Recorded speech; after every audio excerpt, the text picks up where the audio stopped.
Right, question 22.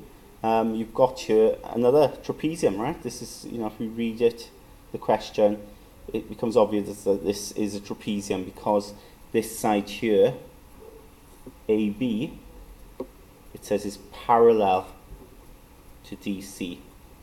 Okay? It's parallel there.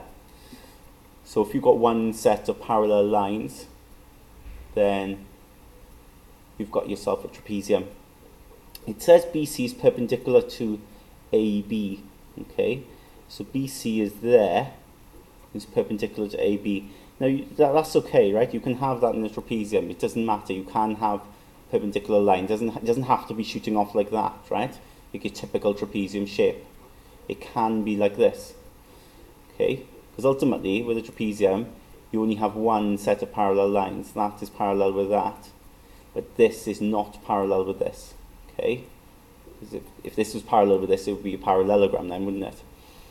But if you've got one set of parallel lines, it's a trapezium. Alright? Now, it does say the area of this plot of land is 3,500.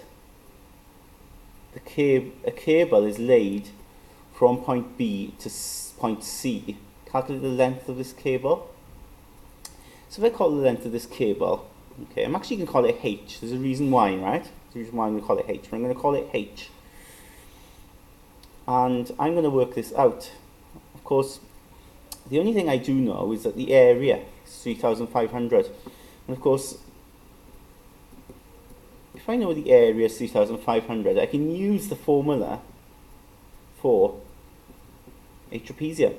Okay, which again, as I said, is given to me on page 2 on the booklet. Okay, on the exam paper. But I know this formula now, and I know the area is actually 3,500. Okay, and with the trapezium, of course, I know what my A and B are, right? And of course, my H is just going to be this side here, isn't it? Because if you think about it, H in your trapezium formula, okay, on that page 2, H is just that perpendicular distance there between the two parallel sides. And of course, this is the same, isn't it? That is got to be the same as this.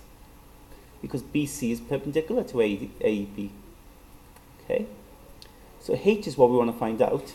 But we know A and B. So we can sort of work backwards now on this. So you have half, and then your A and your B are 100 plus 40 times H. We don't know what it is, but as I said, we can work backwards and we can work it out.